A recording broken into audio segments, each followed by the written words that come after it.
Hi, everyone. Can you hear me? Yes. Good. Okay, so let's get started. So thank you for having me to this important meetings. And I'd like to introduce our activities at the blockchain uh, governance initiative network. And so, what is the reason why we started that? So the activities of the governance of blockchain, and so the meaning for the rebuilding trust over the internet by using blockchain technology, and why the governance is important for that.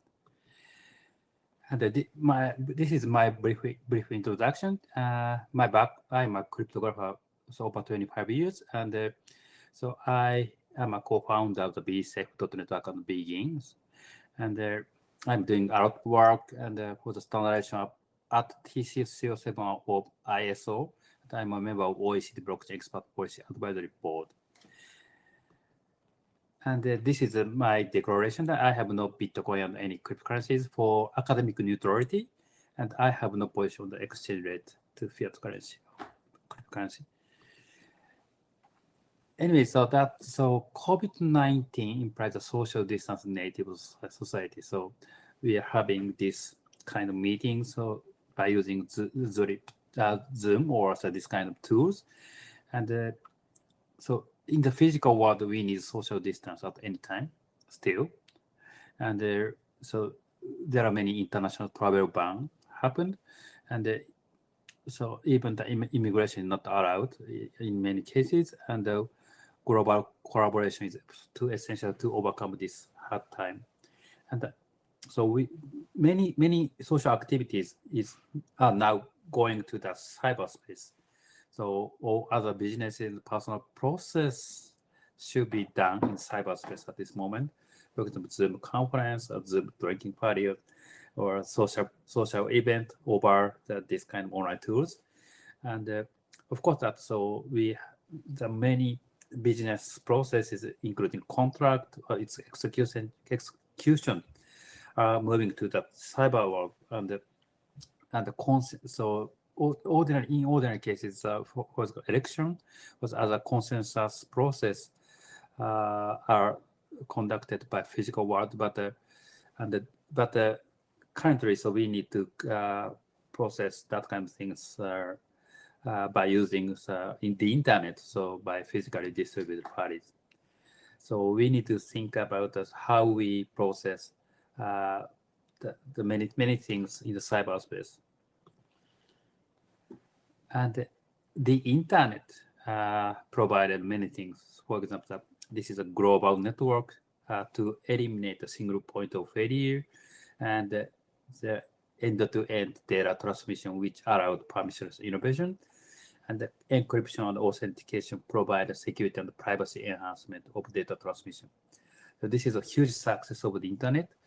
But so as I told, so we need to include many communication process with some level of trust, including understanding of the statement, having the negotiations, the verification of something, reliability of the data, and identity management agreement. Many kind of things are the building blocks of the trustable communication, but we need to think about how we include some building blocks or some mechanisms to ensure the trustable communication process. Yeah, proof of work is one of the keywords for the Bitcoin and blockchain. But so before Bitcoin and before blockchain, we already have that some sort of the proof of work. So I call it offline proof of work.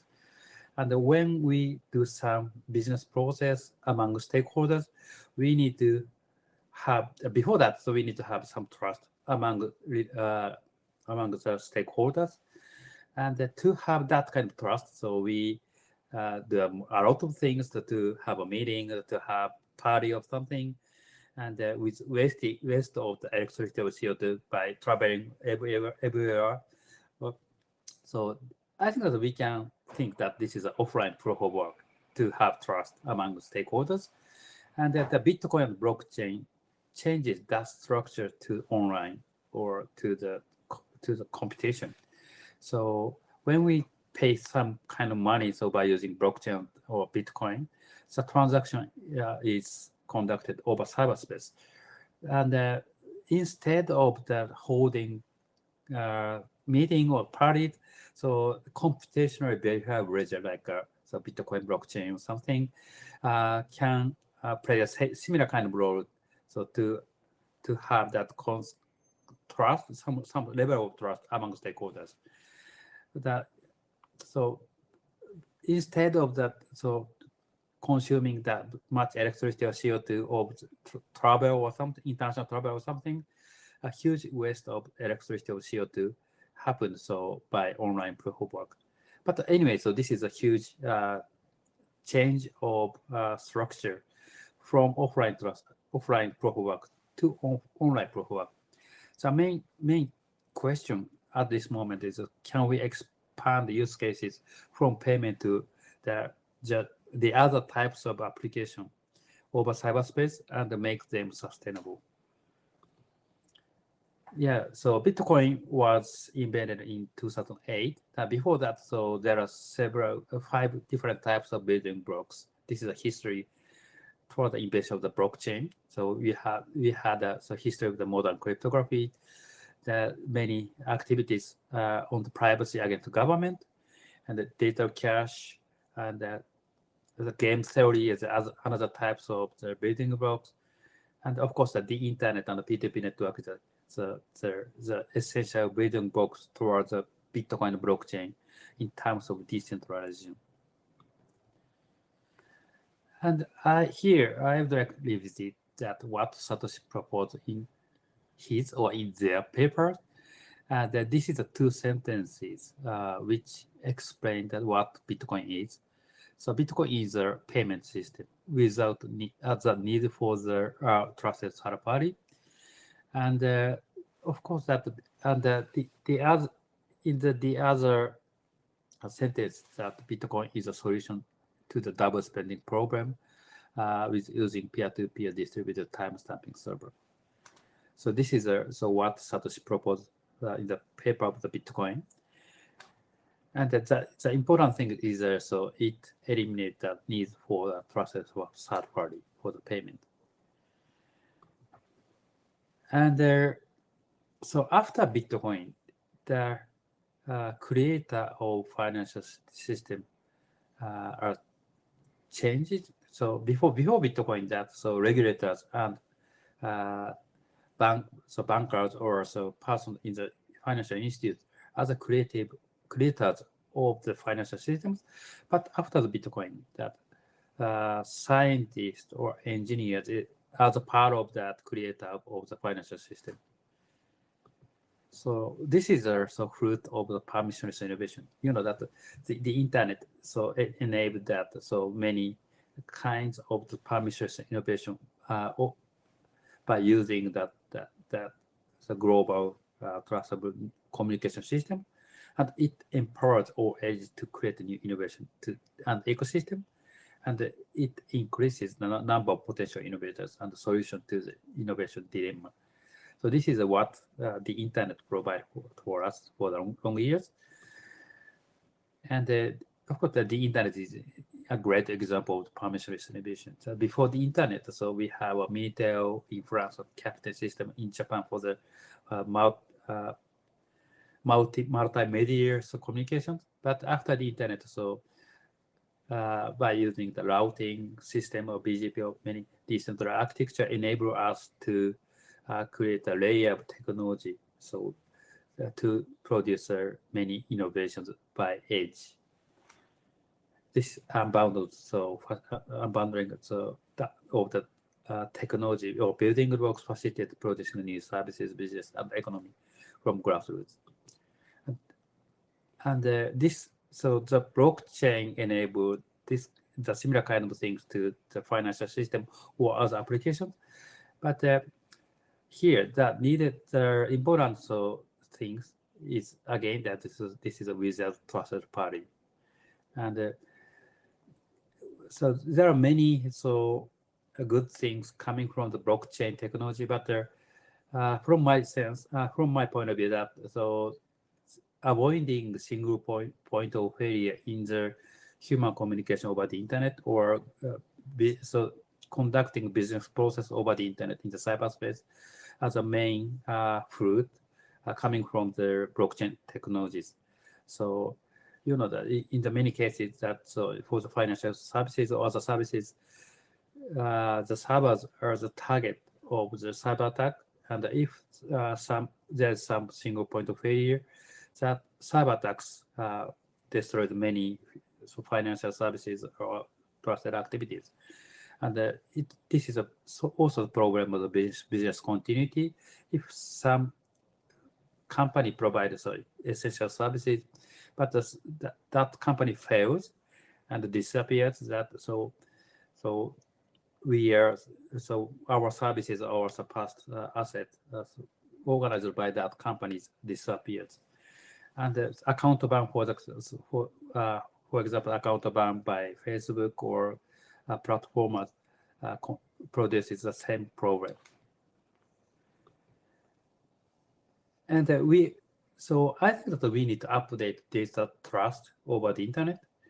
And so this is the reason why I am saying that this is a problem of digital communication or digital trust. And this is not a problem only for the Bitcoin or that data coin or data currency. So this is a problem of the human communications. So we need to place the human in the center of that many diagrams. And I would like to think about that. So communication between humans or including legal persons. And we have, so in general, so we try to have communication among humans. We have some goals of communication, like having contract, executing contract, or so doing education over the internet or something. And so we have goal of communications, and we have communication goals, and we have some semantics. So on the other hand, so the internet, so they provide that message transmission, and so data is somewhere in the cyberspace, and by using timestamping services or blockchain technology, so we can provide a time-stamped sequence of data. So it can provide a chronological sequence of the message or immutability of the process itself. And if we have that some orchestration function which manages the communication among humans, we can provide some data trust for the data society. So this is a true reason why we can add some governance mechanism for the process or communication over the current the internet. So we already know that the internet made a global space, and during the long history of the internet, it requested the establishment of the new form of governance. So that this diagram is a famous diagram by Roselyne, and so the current order of the internet society or data society are created by market law architecture norm, and the introducing global space of the communication change the target to regulate by regulators, and so it created new problem of cybersecurity tax, IPR, privacy, or GDPR, and so introducing the global space is a fascinating moment to think about the governance of the communication and the impact to the society. And so in 2019, Facebook introduced a new service, Libra, but unfortunately, Libra 1.0 was not accepted because that it has a problem about governance. So this is a problem of regarding that U.S. democracy versus Libra association governance. Libra, the Facebook Libra and that its association is organized by only 30 companies. So the main concern by U.S. government or U.S. government is the the governance only 30 companies couldn't overcome that. So U.S. democracy, and this is another fight between the fiat currency versus company issued currency, and anti-money laundering and counter finance terrorist finance to terrorists is another problem. This is a main challenge to our order of the society. So in the world of the blockchain and its business process, we need to have some mechanism to coordinate the order of the society and the data world, the process in the data world. So for a long years, this is this diagram shows that current situation among the relationship among the stakeholders in the sphere of the blockchain and its application.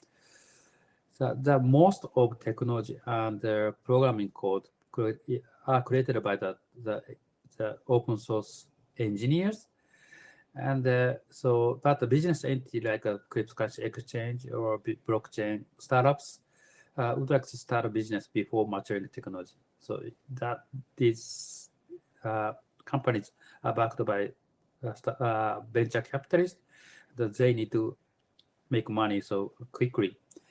And the regulators have difficulties that they have huge connection to engineers. For example, that main part of the Bitcoin core engineers are the cypherpunks. They don't like that. Government person that there is huge connection between the regulators and engineers, and no common language to have that good conversation. And it's very hard to regulate to engineers. And business entity want to avoid friction to the regulations, and there are many difficulties among regulators and business entities in the difference in speed of creating new services. And from consumer point of view, so many of the blockchain business don't have clear transparency for customers. And this is a current problem among stakeholders, that we need to have some good coordination among stakeholders. And we can learn from the internet history, and we need to have the better incentive design among stakeholders with having common phrase to conversation and the common language and harmonized incentive mechanism.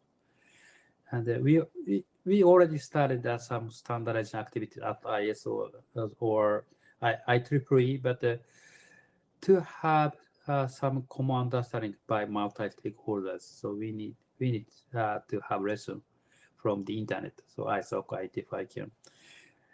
And this is the reason why we started our activities to create the body for the multi-stakeholder discussion in 2019. So we worked with the government person to have some consensus among G20 countries in 2019. So G20 was hosted by Japan, and at that time, so we had a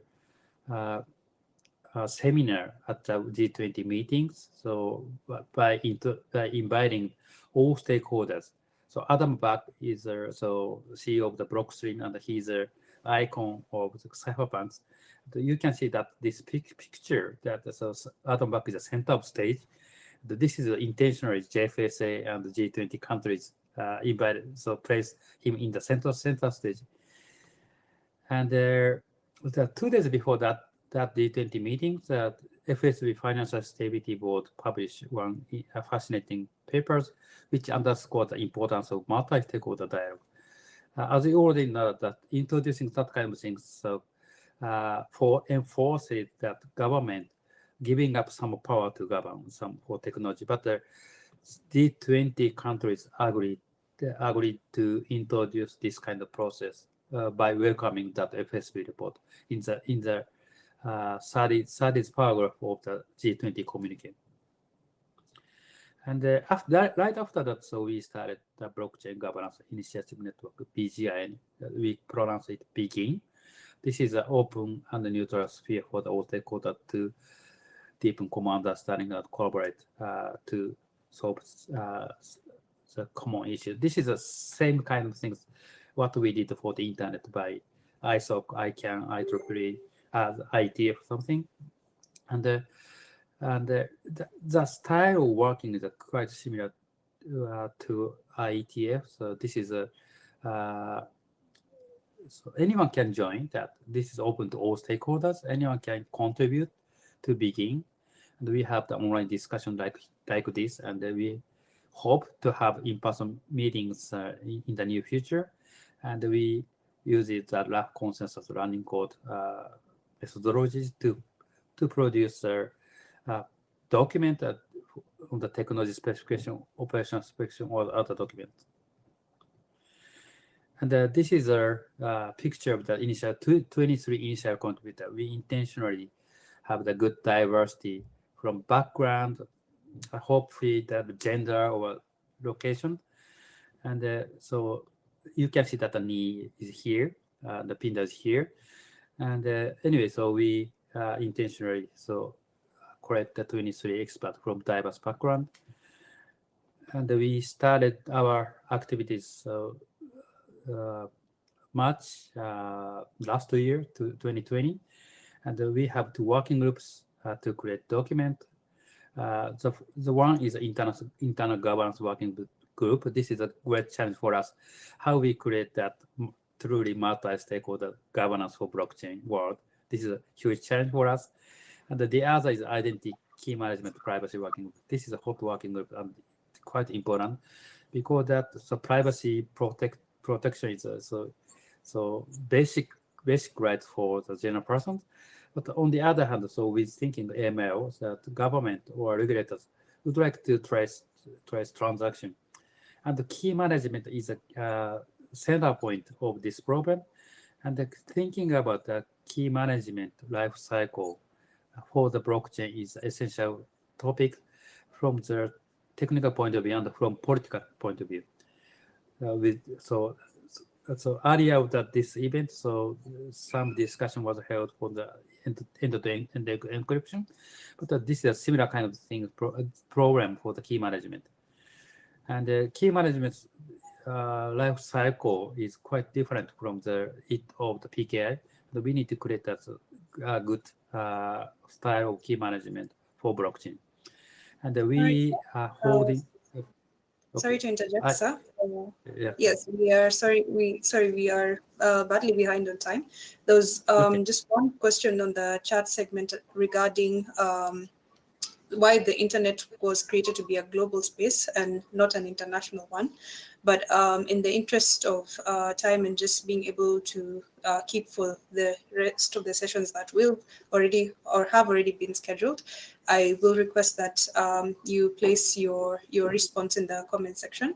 But at this point, I will dearly appreciate you sharing your thoughts and sharing your presentation. I will encourage the audience just to subscribe to the discussions in order to be able to access the presentation from the website. And as we keep on sharing the thoughts on internet governance, I believe that we'll be able to appreciate the work of the Global Governance Initiative. I will encourage that you do join and follow this initiative, the BGIN, or whether on LinkedIn or on its different platforms, so that based on your different level of skill capability, whether you are in the private sector, in the public sector, whether you're in government or you're an entrepreneur, you will be able to contribute to the concept of blockchain governance. There is a lot of work to be done. There are many milestones to be made, not just in digital inclusion, but also in economic inclusion, as far as we are discussing blockchain governance. So this discussion does not end here. It's just that in the interest of time, we will listen into the other sessions. But as for this session, thank you so much for your presentation. Thank you so much for sharing your thoughts. And we will appreciate that you keep listening. Stay tuned as we continue to celebrate this Africa Internet Summit. Okay, thank you very much. And last word. So in this fall, that meeting of BGIN will be held in Africa. So I would like to encourage all African people to participate this BGIN meeting this fall. Thank you very much.